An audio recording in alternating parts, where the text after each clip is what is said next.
Hello chef, tu viens de tomber dans la vidéo la plus complète que tu puisses trouver pour apprendre à prendre le contrôle de ton système hormonal et non plus le subir. Avant de se lancer là-dedans, je vais déjà commencer par me présenter si tu ne me connais pas encore. Je m'appelle David, je suis un expert en endocrinologie et également certifié en neurobiologie. Et j'ai pu tout mettre en place afin de performer dans ma vie. J'ai plusieurs business qui cumulés génèrent plus d'1 million d'euros par an.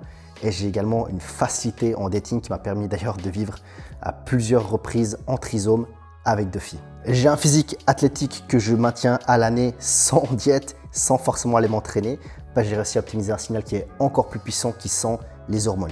Et j'ai également pu améliorer l'aspect de mon visage en mettant en place des bonnes routines et surtout en prenant soin de ma santé. Donc dans cette vidéo, tu vas déjà apprendre pourquoi les hormones sont si impactantes en termes de libido, de motivation, d'énergie et également de physique. Pourquoi le déclin de l'âge est ton pire ennemi? Pourquoi les médecins te disent que tout va bien alors que tu sais que quelque chose cloche? Comment mettre en place des solutions pour reprendre le contrôle de tes hormones? Et finalement, je t'apprendrai comment le top 1% des hommes arrivent à performer autant dans la vie et arrivent également à afficher un physique athlétique en maîtrisant leurs hormones. À la fin de la vidéo, tu sauras comment l'appliquer personnellement et enfin changer ta vie. Déjà, la première question à te poser, c'est pourquoi est-ce que les hormones sont si impactantes que ça? On prend rien que la testostérone.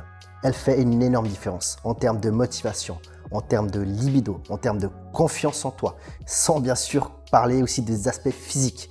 Et je te promets que ce soit dans le business ou dans le dating, un haut niveau de testostérone, ça se ressent très clairement.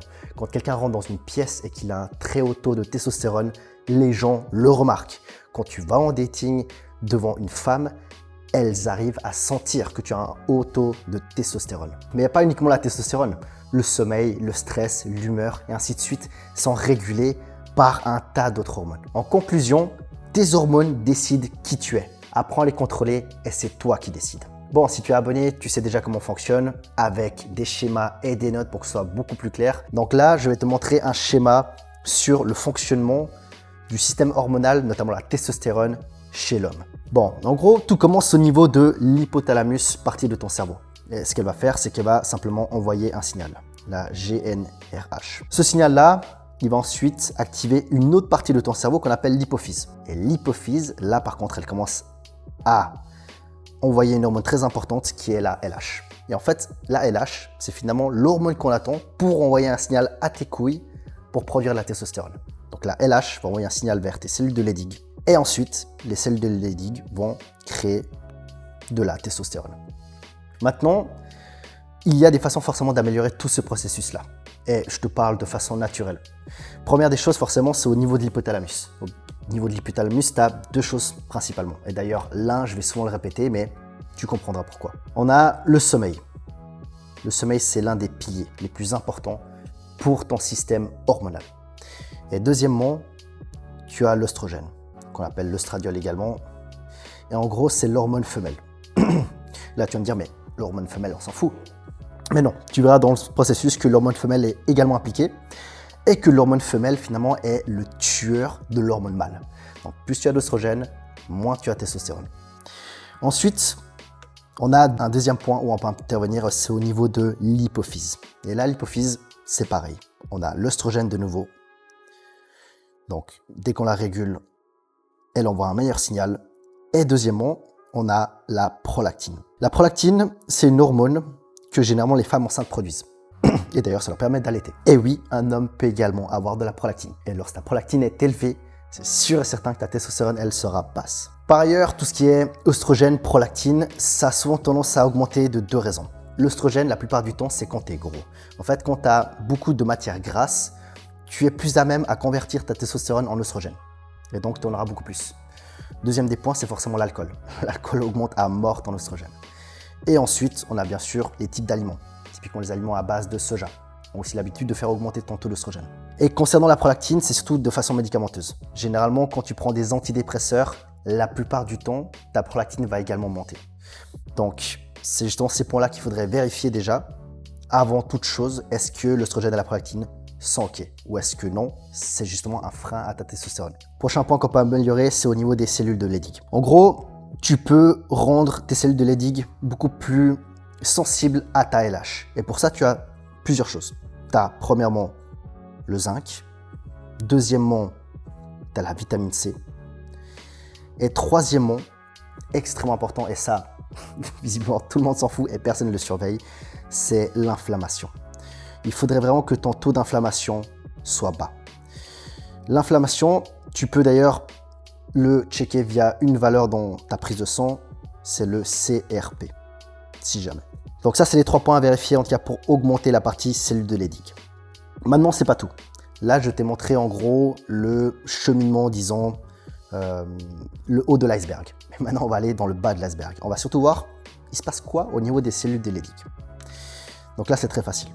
Au niveau des cellules de Leydig, comme tu auras compris, c'est là où la création de testostérone se fait. Premier des points importants pour créer la testostérone, il faut la matière première.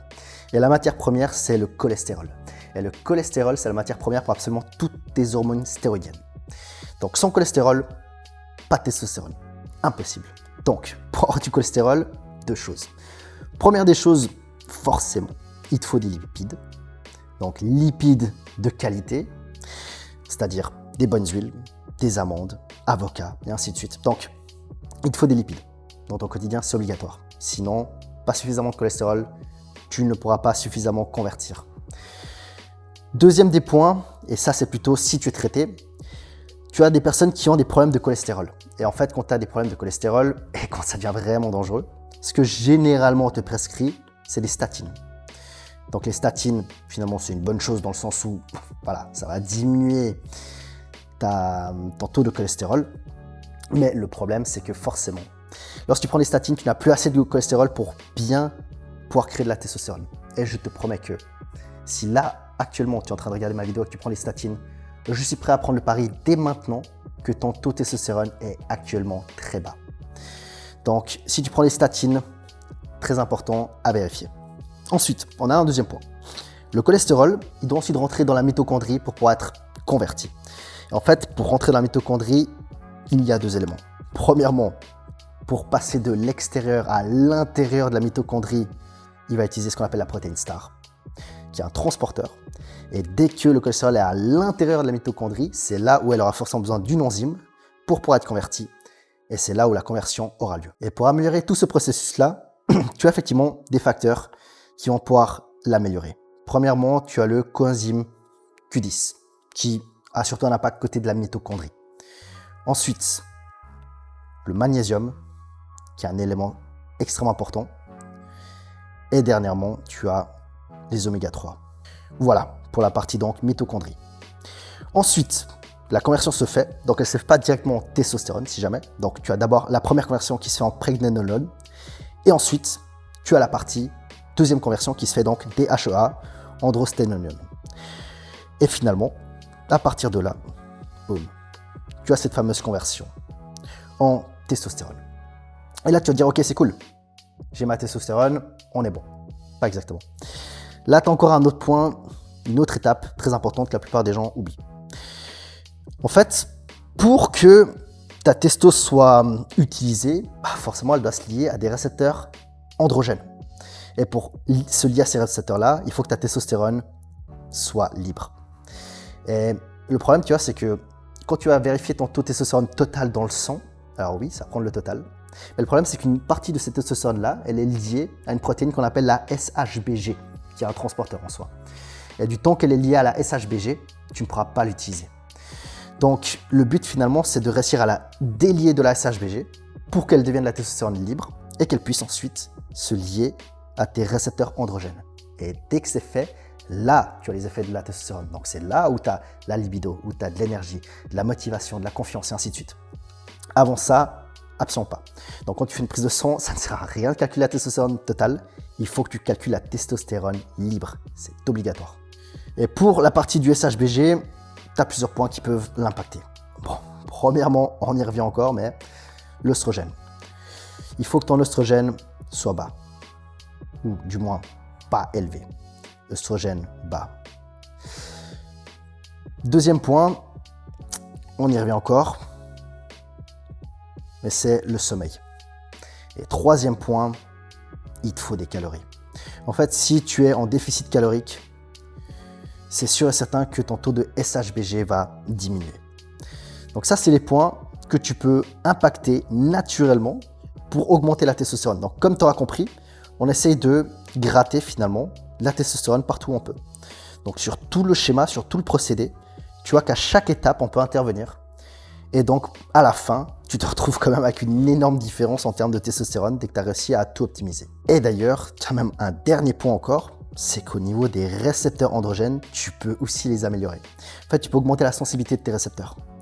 Et là, tu peux prendre ce qu'on appelle la carnitine. Voilà. Et ensuite, je vais rapidement t'expliquer pourquoi l'œstrogène pose problème. En fait, ce qui se passe, c'est que ta testostérone, à un moment donné, ce qu'elle va faire, c'est que elle va convertir. Donc, on va utiliser une enzyme qu'on appelle aromatase et elle va convertir en œstrogène. Donc, ça, c'est un parcours logique. Ta testostérone, qui est l'hormone mâle, va à un moment donné convertir en œstrogène, qui est l'hormone femelle. Et le problème, tu vois, c'est que, justement, l'hypothalamus et l'hypophyse, les deux, ils vont faire quoi? Ils vont simplement vérifier la fin de la boucle. Ils vont voir, ok, mais l'œstrogène, ça dit quoi? Est-ce que j'ai assez d'œstrogène ou bien pas? Et s'il voit qu'il y a assez d'œstrogène, pour lui, c'est que, ok, ça veut dire que j'ai produit assez de testostérone, c'est ok, je coupe la production. Et au contraire, si ton œstrogène est bas, du coup, l'hypophyse aura plus de signal, enfin l'hypothalamus aura plus de signal et l'hypophyse aura plus de signal. Simplement parce qu'ils déduisent que si l'œstrogène est bas, c'est qu'il n'y a pas assez de testostérone. Bon, j'espère que la partie testostérone était claire. On va passer à une seconde étape. Et là, on va parler de la thyroïde. La thyroïde, c'est déjà un peu différent. Alors, tu as de nouveau l'hypothalamus, tu as de nouveau l'hypophyse. Donc là, c'est idem. Ce qui se passe, c'est que l'hypothalamus va envoyer un signal, TRH, à ton hypophyse, qui lui ensuite va envoyer un autre signal, la TSH, à ta thyroïde. Ta thyroïde ensuite va libérer de la T4, principalement, même si elle libère un peu T3, mais c'est faible, c'est même ne serait-ce que 5%. Donc surtout ce qu'elle fait, c'est la T4. La T4 est libérée par la thyroïde. Et ensuite, la T4 va envoyer un signal à principalement ton foie, mais en soi, tes muscles et tes reins peuvent aussi convertir, mais généralement, c'est surtout le foie. Et ton foie va ensuite créer la fameuse T3. Et là, ça devient intéressant. C'est uniquement la T3 qui est disponible. C'est uniquement la T3 qui va te donner tous les effets que tu recherches au niveau de la thyroïde.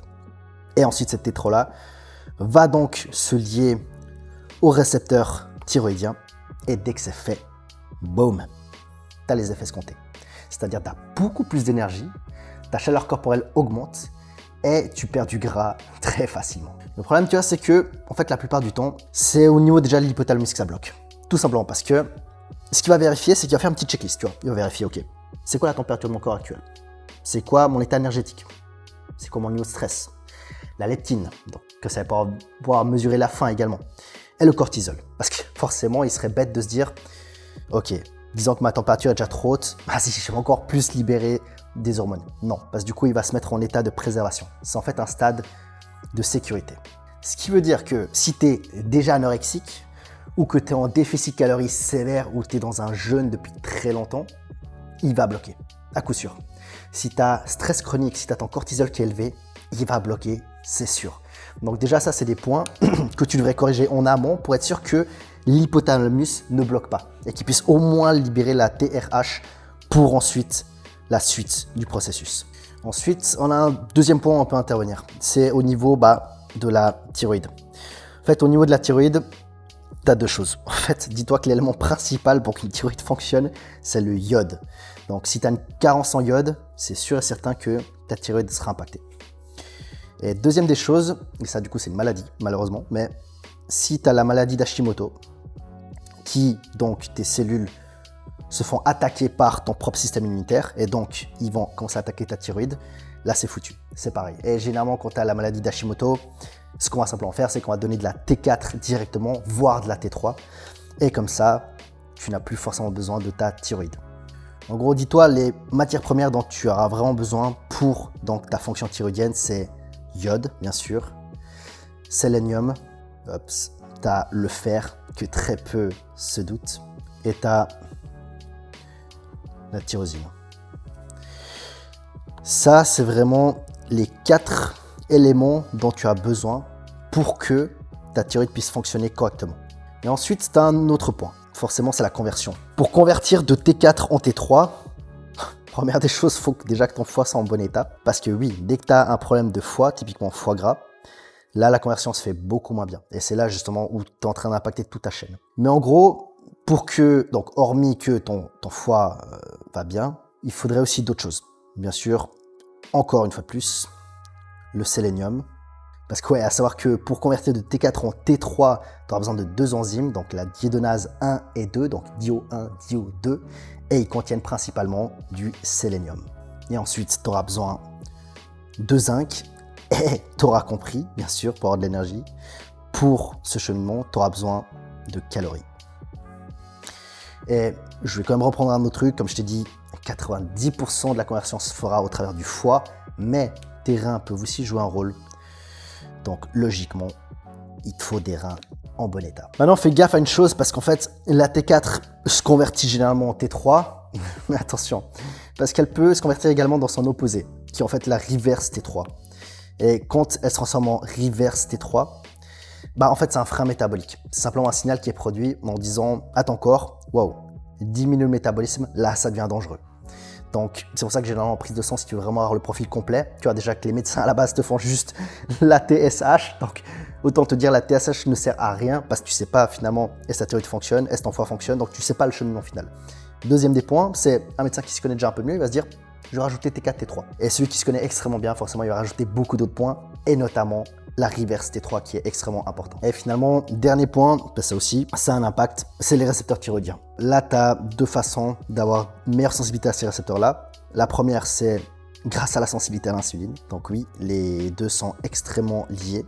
Sensibilité, insuline, mon stylo est au bout de sa vie. Insuline, et également la partie sport. Je pourrais également rajouter d'ailleurs la partie santé mitochondriale et donc une fois de plus coenzyme Q10 de préférence. Voilà, donc ça c'est pour faire un résumé une fois de plus de la partie thyroïde, histoire que tu comprennes le cheminement. Donc il y a pas mal de points à vérifier, une fois de plus, de toute façon ça se tient à des carences. Ou alors ça se tient à des dérèglements hormonaux annexes. Tu vois, typiquement, une fois de plus, tu as un problème au niveau de la sensibilité à l'insuline, boum, ça va impacter la thyroïde. Et donc, tu te sentiras fatigué constamment. Justement, on va parler de l'insuline. Comment ça fonctionne exactement? Première des choses, glucides. Tu vas manger des glucides. Pain, pâtes, riz, ainsi de suite. Tes glucides, ensuite, vont passer dans ce qu'on appelle, ça va devenir du glucose sanguin. Qui va ensuite, ça va envoyer un signal à ton pancréas. Et ton pancréas va se dire, ok, il faut que je libère de l'insuline. Et l'insuline va donc permettre à ton glucose sanguin d'être capté et d'être transporté du coup vers tes cellules. Donc l'insuline va se déposer sur les récepteurs d'insuline. Ensuite, tu as l'entrée du glucose dans la cellule. Et une fois que le glucose est rentré dans la cellule, il va créer de l'ATP. Et l'ATP, c'est justement l'énergie, la source d'énergie principale. Et là, le problème, c'est que ce cheminement-là peut être impacté de différentes façons. Soit tu es diabétique de type 1 et là, du coup, ton plus gros problème, ça va être ton pancréas, tout simplement parce que ton système immunitaire, ce qu'il va faire, c'est qu'il va attaquer les cellules bêta de ton pancréas et donc forcément, tu seras plus en mesure de libérer de l'insuline. Et donc là, forcément, c'est prise d'insuline obligatoire. Mais ensuite, tu as un deuxième type. C'est en fait quand tu crées de la résistance à l'insuline. Et donc, en fait, c'est quand tes récepteurs deviennent fatigués. Et ça, d'ailleurs, souvent, ça amène du coup un diabète de type 2, lorsque vraiment tu allé trop loin. Mais le but ce sont de cette vidéo-là, si tu n'es pas encore diabétique de type 2, mais que tu pourrais le devenir, c'est justement de traiter la cause avant que ce soit trop tard. Le problème quand tu fais de la résistance à l'insuline, qu'on appelle aussi de l'hyperinsulinémie, c'est que, première des choses, c'est que tu vas galérer à perdre du gras. Tu vas prendre du gras beaucoup plus facilement. Et pire encore, c'est que tu auras faim souvent dans la journée. Donc, tu vois, si ton but c'est de perdre du gras et que tu fais de la résistance à l'insuline, c'est une catastrophe. Déjà que tu auras des bâtons dans les roues pour en perdre, mais en plus de ça, ta faim, elle est constamment haute. Donc, c'est une galère. Deuxième galère qui se pose, c'est que, tu vois, si tes récepteurs ne sont pas assez actifs, malheureusement, le glucose ne peut pas vraiment pénétrer dans tes cellules. Ce qui fait que tu as moins d'énergie. Et donc, il se passe quoi? Brouillard mental et fatigue constante. Et là, ensuite, on a la dernière étape. Parce que dis-toi que quand, en fait, on parle de faire de la résistance à l'insuline, c'est que, admettons, peut-être qu'avant, pour 10 grammes de glucides, ton pancréas libérait une unité d'insuline. Et c'était ok, c'était suffisant. Mais maintenant que tu fais de la résistance, il ne te faudra pas une unité d'insuline pour absorber ça. Il t'en faudra peut-être 2, ou peut-être 3, ou peut-être 4. Et donc en fait, ce qu'il va devoir faire, c'est qu'il va à chaque fois devoir libérer plus d'insuline pour pouvoir finalement stocker la même quantité de glucides que tu lui as envoyé. Donc pour pouvoir capter la même quantité de glucose sanguin, il faudra plus d'insuline. Et le problème, c'est qu'à force de créer de l'insuline, ce qu'il va faire, c'est qu'il va brûler les cellules bêta de ton pancréas. Et au bout d'un moment, si les cellules bêta sont cramées, tu ne pourras plus libérer d'insuline, ou plus suffisamment. Et c'est là justement où on en vient au diabète de type 2. Et la question, c'est comment est-ce que tu finis diabétique? Tu as plusieurs cas. Premier des points, c'est le surpoids, qui est un énorme facteur aggravant pour le diabète. Deuxième, c'est le manque de sport. Troisième, c'est le sommeil éclaté, une fois de plus. Quatrième, c'est le stress, notamment le stress chronique, donc hausse du cortisol. Et dernièrement, tu vois, à force de manger des aliments à index glycémique élevé, forcément que tu provoques la chose. Quand je dis à glycémique élevé, en fait, tu peux mesurer la glycémie dans chaque aliment. Donc, typiquement, je te prends des légumes en général, ça a un taux de glycémie assez bas. Et au contraire, quand tu prends des aliments transformés industriels, le taux de glycémie est absolument très élevé. Et le problème, c'est que du coup, le sucre est capté beaucoup plus facilement, beaucoup plus rapidement. Et donc, en fait, forcément que le pancréas aura besoin de travailler plus pour libérer de l'insuline pour faire diminuer ta glycémie. Donc, index glycémique élevé. Voilà. En gros, les points qui font que, sur le long terme, tu deviens diabétique. Mais maintenant, je vais appeler ça les étapes de dégradation. Ok? Et tu vas comprendre pourquoi. En gros, étape de dégradation, c'est comment tu peux voir déjà ton profil à toi. Parce que la plupart du temps, si ce n'est tout le temps, quand tu es au stade de devenir diabétique, tout le monde s'en bat les couilles. Les médecins s'en foutent, ils vont pas t'aider. En fait, ils vont d'abord attendre que tu sois diabétique réellement sur papier pour pouvoir t'aider. Mais le problème, c'est que tu aurais pu le prévenir de plein de manières différentes. Et là, du coup, je vais te donner les étapes dans ta prise de sang que tu peux vérifier pour savoir déjà à quel stade tu te trouves. Généralement, première étape qui va se dérégler, c'est l'insuline à jeun. Et là, je ne te parle pas de la glycémie à jeun, ok? Je te parle de l'insuline à jeun. Parce que ta glycémie peut être très bien. En fait, c'est simplement que ton corps, du coup, libère plus d'insuline pour que ta glycémie soit ok. Donc, justement, c'est d'abord l'insuline qu'il va falloir vérifier. Deuxième point, c'est ce qu'on appelle le HOMA-IR. En fait, le HOMA-IR, ce qu'il va faire, c'est qu'il va pouvoir calculer ta résistance à l'insuline. Et c'est plutôt très fiable comme élément. Et troisième point, on a le HbA1c, qu'on appelle l'hémoglobine glyquée. En fait, l'hémoglobine glyquée, ce qu'elle va faire, c'est qu'elle va checker tes 3 derniers mois, 3 mois, et sur ces 3 mois-là, elle va pouvoir savoir comment ta glycémie était. Donc finalement, ça permet d'avoir un report sur comment ta glycémie s'est comportée les 3 derniers mois. Donc autant dire, c'est une valeur très fiable à vérifier. Et finalement, dernier point, mais quand tu l'as vérifié, c'est que c'est déjà trop tard, c'est ta glycémie à jeun. Et du coup, c'est ce facteur-là qui sera vérifié pour constater est-ce que tu es diabétique ou bien pas. Et c'est fort dommage parce que la plupart du temps, tu vois, les médecins auraient pu intervenir à chaque étape. Ils ne l'ont pas fait. Ils attendent uniquement la dernière étape, la glycémie à jeun, là où généralement c'est déjà trop tard, même si il y a des moyens de revenir en arrière. D'ailleurs, c'est ce qui s'est passé avec déjà plusieurs personnes qu'on a suivies, qui étaient justement en début de diabète, donc déjà considérées diabétiques, et vu que c'était récent, on a pu justement revenir en arrière. Et effectivement, la résistance à l'insuline a été corrigée, la libération d'insuline a été corrigée. Maintenant, il faut toujours réussir à se prendre à temps. Prochain point, quel j'ai envie de parler, c'est le cortisol. Ok, parce que ce point-là, il revient constamment. Et oui, tu l'as vu du coup dans les autres schémas. En fait, quand le cortisol va mal, tout va mal. C'est autant facile que ça. En fait, le cortisol va réussir à dérégler tellement d'autres hormones qu'il faut que ton cortisol soit bon, tout simplement. En fait, le cortisol, c'est ce qui va dicter ton cycle circadien. Le cycle circadien, c'est tout basique. Simplement, il fait jour, le cortisol augmente, qui donne le signal de « je dois me réveiller ». Et ensuite, durant la journée, c'est stable. Et ensuite, la nuit, le cortisol diminue parce qu'il n'y a plus de lumière du jour et donc tu t'endors. C'est le cycle circadien. Le problème, c'est que la première des choses, c'est que le matin, on a des rideaux. Donc on se lève plus forcément avec la lumière du soleil, mais plutôt on se lève quand on veut. Voilà. Deuxième des choses, c'est la nuit. La nuit, en fait, qu'est-ce qu'on a? On a ça, tu vois. En fait, on a nos écrans qui diffuse de la lumière bleue. Et à cause de ça, ton cerveau ne sait pas si c'est le jour ou la nuit. Et d'ailleurs, c'est plutôt le jour pour lui. donc en fait, du temps que tu vas avoir de la lumière bleue qui t'arrive dans les yeux, c'est finito. Ton cortisol sera élevé. Et donc, difficulté d'endormissement, premièrement. Et surtout, deuxièmement, tu niques ton cycle circadien parce qu'il ne sait plus où il en est. Donc, pour réguler le cortisol et donc améliorer ton sommeil de malade par la même occasion, je vais te donner 2 choses à faire. Déjà, le matin, dans les 5 minutes qui suivent, tu prends le soleil. Mais direct. Soleil en pleine face. Si possible, tu sors de chez toi. Tu te le manges. Quand je dis soleil, tu n'es pas obligé qu'il y ait du soleil. Voilà, grand soleil. S'il y a des nuages, c'est pas grave. C'est la lumière du jour. Il te faut de la lumière du jour. Dès que tu te lèves, c'est essentiel. Ça va pouvoir calibrer en fait ton cycle circadien. Deuxième des choses, c'est se lever toujours aux mêmes heures. Donc, mêmes heures, même heure pour le matin. Donc oui, même si en fait tu as dormi ne serait-ce que 5 heures parce que tu es sorti la veille ou j'en sais rien, l'idée ce serait de te lever toujours à la même heure. Et en fait, tu seras moins crevé de te lever à la même heure parce que ton corps est habitué, plutôt que de te dire il me faut mes 8 heures de sommeil, du coup je décale tout. Le troisième point, c'est le café le matin. Le problème, c'est que quand tu commences directement ta journée par boire du café, ça va bloquer l'adénosine. Et donc en gros, tu auras un crash dans tous les cas en fin de matinée. Donc café, il faudrait que tu attendes minimum 90 minutes avant de dire ok, c'est bon, je bois mon premier café.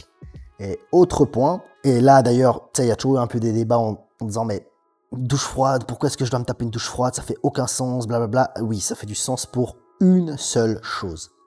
C'est que ta douche froide, elle te fait un énorme spike de cortisol. Et donc, c'est idem. Que ce soit le soleil qui t'envoie le cortisol, ta douche froide qui t'envoie le cortisol, c'est pas grave. Du temps que le cortisol est boosté, c'est ok. C'est que le signal est envoyé à ton cerveau en se disant ok mec, c'est le matin, tu vois. Et donc en gros, si tu vas le faire tous les jours à la même heure, typiquement 8 heures du matin constamment, ton cerveau le sait et le mémorise. Ensuite, niveau de la nuit, 2 choses. Tu te rappelles, je t'avais parlé la lumière bleue. Donc là, l'idéal, c'est de couper toute lumière bleue 2-3 heures avant de dormir. Maintenant, oui, je te rejoins sur un truc, c'est que je connais très peu de personnes qui ne vont pas regarder du coup un écran ou quoi que ce soit les 2-3 heures avant de dormir. Je suis bien conscient. Et pour ça, j'ai une solution pour toi. C'est d'ailleurs quelque chose que j'utilise également. Donc, c'est des lunettes à lumière bleue. Je pense que tu as déjà vu ces fameuses lunettes lumière bleue que tu peux demander chez l'opticien, mais tu vois, ça va juste couvrir 5 à 10% des lumières bleues, c'est tout. Ça, alors, tu vois malheureusement tout en orange, c'est un peu dérangeant, je vais pas te cacher, mais ça filtre jusqu'à 95% de la lumière bleue. Donc autant dire que quand tu les portes et que malheureusement tu continues à voir ton écran parce que c'est généralement ce qui va se passer, tu ne seras pas autant impacté et donc l'endormissement sera beaucoup plus facile. L'autre point, c'est le repas. En fait, il ne faudrait pas manger 2-3 heures avant d'aller dormir. En fait, quand tu manges un repas, ça va augmenter la température de ton corps. Et en fait, ton corps doit descendre du coup sa température interne pour pouvoir s'endormir. Donc forcément que si tu es en train de digérer, parce que tu viens d'avoir un repas, ça va être très compliqué pour lui de descendre sa température. Et justement, parlons de température. Donc là, c'est la température de ta chambre ou de ton salon, on s'en fout, ça dépend où tu dors. Mais température de préférence entre 16 et 19 degrés. C'est assez froid, mais c'est justement cette température-là qui te permet vraiment de t'endormir très facilement.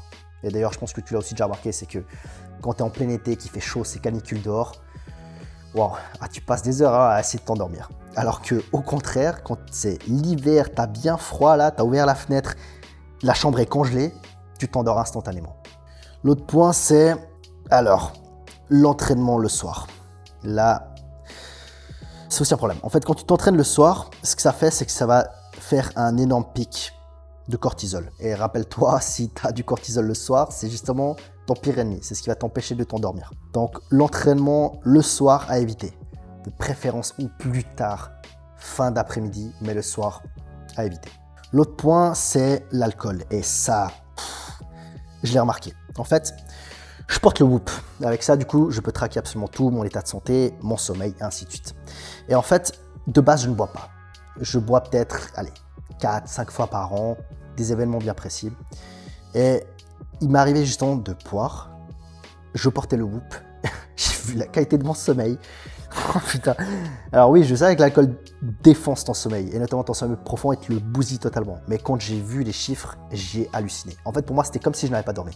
Donc, alcool à bannir absolument. Et d'ailleurs, depuis que j'ai vu ça, depuis ce jour, je n'ai plus bu une seule goutte d'alcool, et plus jamais je boirai ne serait-ce qu'une seule putain de goutte d'alcool. Et prochain point, un complément, le magnésium à prendre le soir, juste avant de dormir, et c'est un des seuls compléments alimentaires qui a un réel impact sur la qualité de ton sommeil. Il va t'aider justement au relâchement de ton système nerveux et donc faciliter l'endormissement.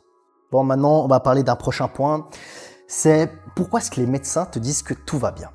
Le problème, tu vois, c'est que quand tu vas faire une prise de sang, tu as toujours ces moyennes. Quand tu vas à un laboratoire, tu verras par exemple ton taux de testo et tu verras la moyenne. Et en principe, tu devrais être dans la moyenne.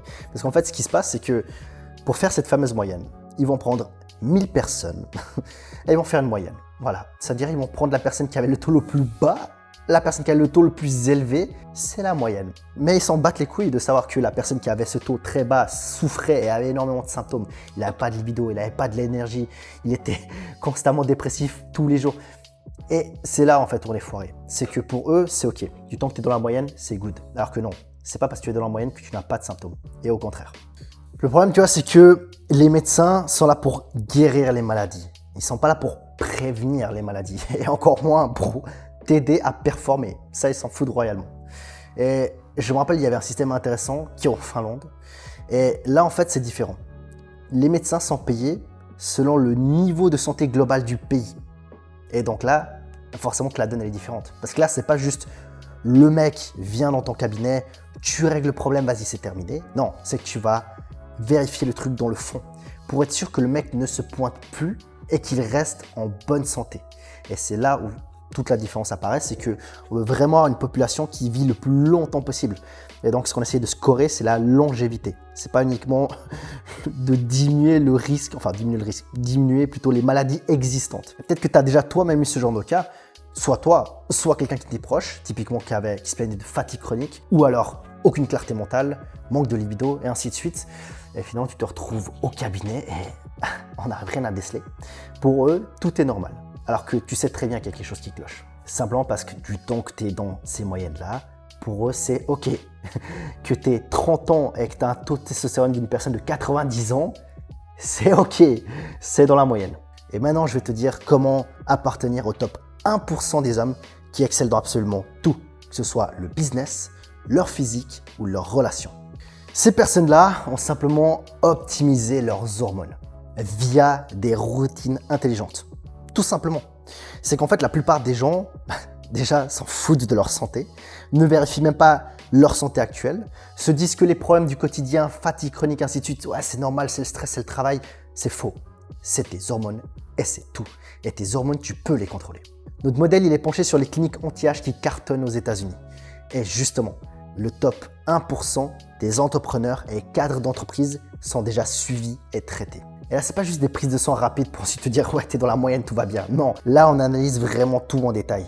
Des marqueurs que la plupart des médecins ne penseraient jamais aller vérifier, simplement parce que ça sort totalement de leur scope. Là, on parle de longévité. Là, on parle de détails. Là, on parle pas d'une prise de sang bâclée, comme avec ton médecin qui va à peine vérifier la surface pour finalement d'annoncer d'ailleurs que tout va bien, tu es dans la moyenne. Non, là, on va creuser chaque point.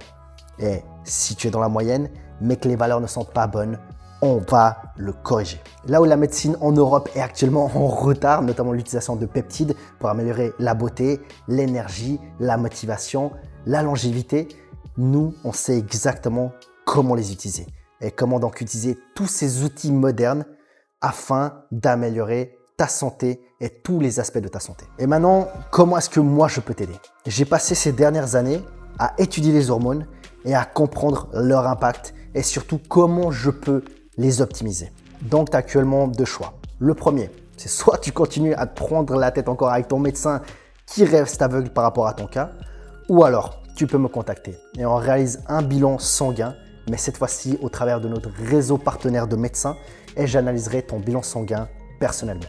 Notre institut a déjà aidé plus de 400 personnes à optimiser leur vie, que ce soit améliorer leur physique, que ce soit guérir des pathologies, et également augmenter la libido et l'énergie. En description, tu trouveras un lien pour prendre un appel avec moi, avec un de mes collaborateurs. Et une fois de plus, si tu ne remarques pas l'importance de la santé et à quel point l'optimisation hormonale peut littéralement changer ta vie, alors ne me contacte pas.